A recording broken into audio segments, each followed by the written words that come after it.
There's a whole fleet of them. Look on the ASA. The release this weekend of videos recorded by military pilots is unusual because officially the U.S. government stopped collecting information about UFOs in 1969 when the Air Force canceled Project Blue Book. But in the decades since, pilots and others continued to encounter technology that is beyond anything known on Earth. If China, Russia, Japan, other countries are doing this, and we're not, something's wrong.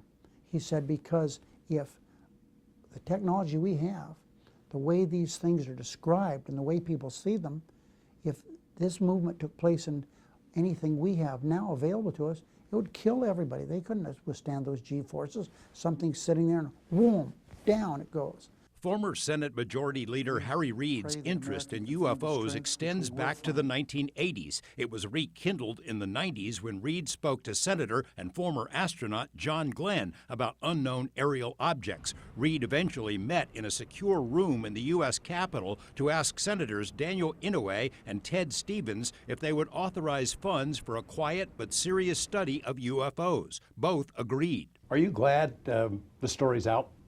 Yeah, I'm very glad. Because now we have scientific evidence. Reid says he's proud to have had a hand in kickstarting the Pentagon study, and contrary to some media reports, the information collected was impressive, he says.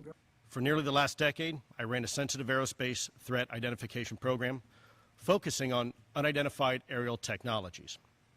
It was in this position I learned that the phenomena is indeed real. Until 3 months ago, Luis Elizondo worked directly for the Secretary of Defense and was the Pentagon's point man for collection of data about mysterious encounters. When he announced in October he'd been in charge of a 10-year UFO study, the news was largely ignored by mainstream media. Now it has blossomed into a huge story, in part because Reid acknowledges his own role in getting the funds approved. Even though this was a secure program, we wanted to make sure that people couldn't complain that it was some sweetheart deal. No, put out to bid.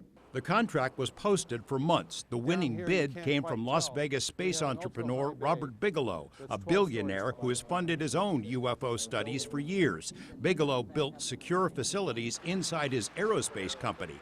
At its peak, the study had 46 scientists working at the Nevada facility, writing reports and analyzing data that came in from the military. Rapid response teams were dispatched to the scene of UFO events. Over the 5 years, the project cost a total of $22 million.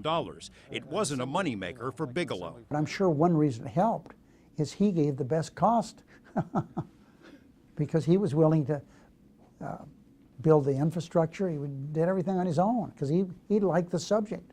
In some news stories about the UFO study, anonymous staffers say Reid stopped supporting the study because it produced no solid information. Well, of course, Reid didn't kill the program. I wish it were still going.